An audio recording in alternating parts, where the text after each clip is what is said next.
직장인의 울분, 직장인의 포효. 그것은 바로 점심은 맛있는 거 먹어야지. 신사역 사거리 골목골목과 가로수길을 돌아다니며 찾아다녔던 이모저모 음식점들. 그중 쇼츠 조회수 인기순위 10등부터 1등까지 총 10곳의 음식점에 대한 자세한 설명과 솔직한 리뷰를 해보려고 합니다. 어차피 구독자도 얼마 안 되면서 라고 생각하셨나요? 그거 참 맞는 말입니다. 그래도 지금 바로 시작합니다. 자, 광고 아님 밀떡 팩토리. 떡볶이는 밥이 안 된다고 말하는 사람들도 많은데 잠시 들어가시고 떡볶이 파는 고개를 들어주세요. 신사역에 1호점과 2호점이 둘 다 있어서 자리가 없네 싶으면 재빠르게 옮겨가서 자리 확인하면 됩니다. 은근 인기가 있어서 웨이팅이 좀 있을 수 있습니다. 하루 벌어 하루 먹고 사는 직장인에게 분식은 달콤한 메뉴죠. 저희가 먹은 로제 투움바 떡볶이는 4명이 26,000원, 한 사람당 6,500원이라는 귀여운 가격. 미소가 절로 지어지네요. 물론 볶음밥과 감튀도 먹긴 했지만 여전히 가성비가 내려오고요. 모든 튀김에는 야채가 많아서 초딩 입맛이라면 원하는 맛 개별로 시키는 것 추천. 맛은 어떠냐면요, 말해 뭐합니까? 떡볶이는 다 맛있는 거 아시면서. 대림국수,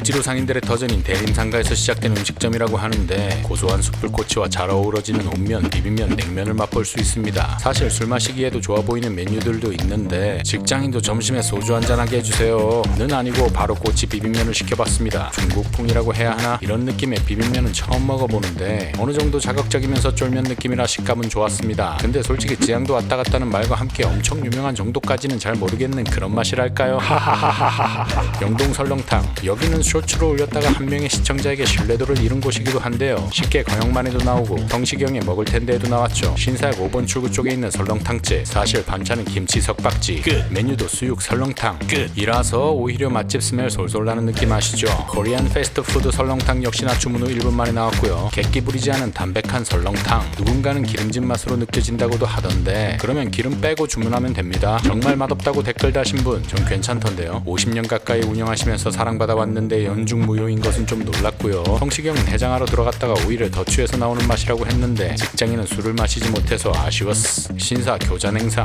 이곳은 아직도 풀리지 않는 미스테리 하나가 있는 음식점인데요. 네이버에 업체 등록 사진을 보면 성시경이 먹을 텐데가 있고 그래서 그런지 네이버 리뷰에도 성시경이 먹을 텐데 맛집이라는 제목이 꽤 있는데 막상 성시경 유튜브 먹을 텐데 중에는 이 집이 없다? 제가 못 찾는 건지 미스테리의 비밀을 아시는 분 댓글 남겨주세요. 어쨌거나 저쨌거나 이곳은 점심에도 고기를 부담없이 먹을 수 있는 곳인데요. 대패 쌈밥, 우삼겹 쌈밥이 9,000원. 솔직히 많이 저렴해서 기대 안 했는데 양도 괜찮았습니다. 냉동 삼겹살에 고깃집 된장찌개에 콩나물 무침과 김치까지 한 세트로 합이 좋았고 아쉬운 점 뽑으라면 볶음밥이 좀 달아요. 고기는 언제 먹어도 맛있으니까 점심에도 땡긴다 싶을 때 만만하게 먹으러 가기 좋다고 생각합니다. 신사랑. 혹시 고등어덮밥 좋아하시나요? 그렇다면 신사역에서는 이곳을 한번 추천해볼게요. 물가가 하늘 끝을 찌를 만큼 오르고 올라버린 신사역 가로수길. 점심값도 꽤 나가는데요. 이곳의 고등어구이덮밥은 단돈 9,000원이면 먹을 수 있습니다. 물론 가라아기를 함께 세트로 시키려면 3,000원을 추가해야 하지만 없어도 촉촉하고 실한 고등어를 맛보실 수 있습니다. 연어장 덮밥은 연어가 꽤나 두꺼워서 식감을 잘 느낄 수 있고요. 고등어 덮밥과 연어장 덮밥 둘 다 맛있습니다. 가게가 매우 협소하긴 하지만 이 가격에 이 정도 맛을 느낄 수 있어 그저 감사합니다.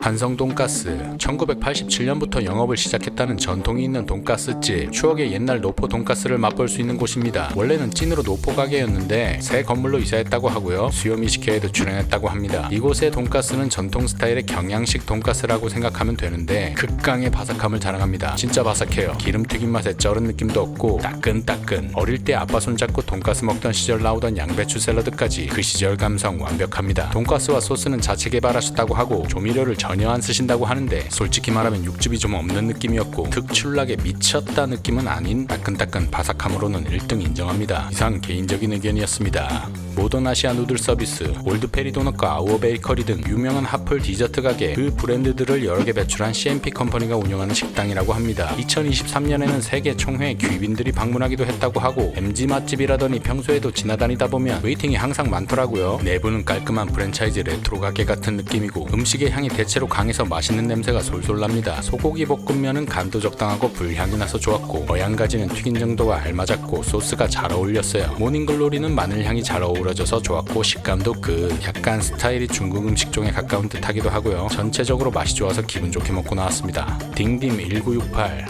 여기는 조금을 먹더라도 맛있는 것을 먹고 싶은 분이나 애초에 조금 드시는 분이 가면 좋습니다. 이름에서 눈치채신 분들이 있겠지만 딤섬과 중식을 파는 곳인데요. 일단 여기는 좀 특이한 이력이 있어요. 보통 맛집 하면 블루리본 많이 생각하실 텐데 이곳은 세계에서 가장 유명한 미식 웹사이트 레스토랑 구루에 2번이나 선정되었다고 하더라고요. 차슈덮밥과 마파두부덮밥, 마파두부면을 주문해서 먹어봤는데 비주얼부터가 일단 여기 맛집이요 하고 말하긴 해요. 근데 양이 적어도 너무 적습니다. 이거 먹고 직장인분들 배고파서 일 못합니다. 제가 그랬거든요. 시우마이도 식감 좋고 전체적으로 맛은 역시 좋은데 먹어도 배고프다는 것이 큰 함정이니 명심하세요. 봄의 정원, 이곳에 대해서는 할 말이 좀 있습니다. 일단 방탈출 좋아하시는 분들 여기 좋아할 것 같아요. 여기가 문인가 싶은 곳을 열면 지하로 내려가고 문을 한 번 더 열면 어둠의 지하 정원이 나오는데요. 거기서도 문 한 번 더 찾으면 그제야 음식점이 나옵니다. 생각보다 되게 넓거든요. 그래서 자리가 많이 비어있는데 들여보내주시지는 않아요. 40분 대기했습니다. 직장인으로서 참 슬픈 일이 아닐 수 없었는데요. 이제 겨우 밥을 좀 먹나 했는데 맛이 좀 신기했어요. 떡볶이인데 머랭이 같이 올라와 있더라고요. 비주얼은 너무 예뻤는데 도대체 무슨 맛인지는 도통 인스타에 올리기에는 좋겠다 싶었습니다. 갓김치 볶음밥은 평범했고 로제 파스타는 치즈가 차가웠고 봄메로우 라구 파스타는 봄메로우 자체가 좀 비린 맛이 나긴 했어요. 네이버 리뷰 보면 방문자도 많고 평도 좋던데 민망하게 실이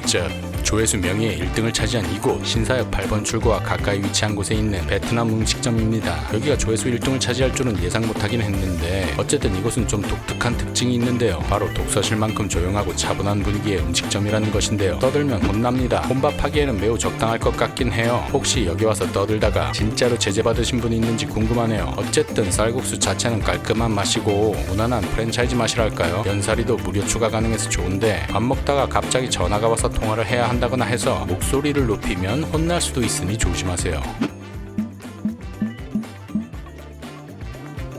고독한 직장인들의 숟가락이요. 점심은 맛있는 거 먹어야지.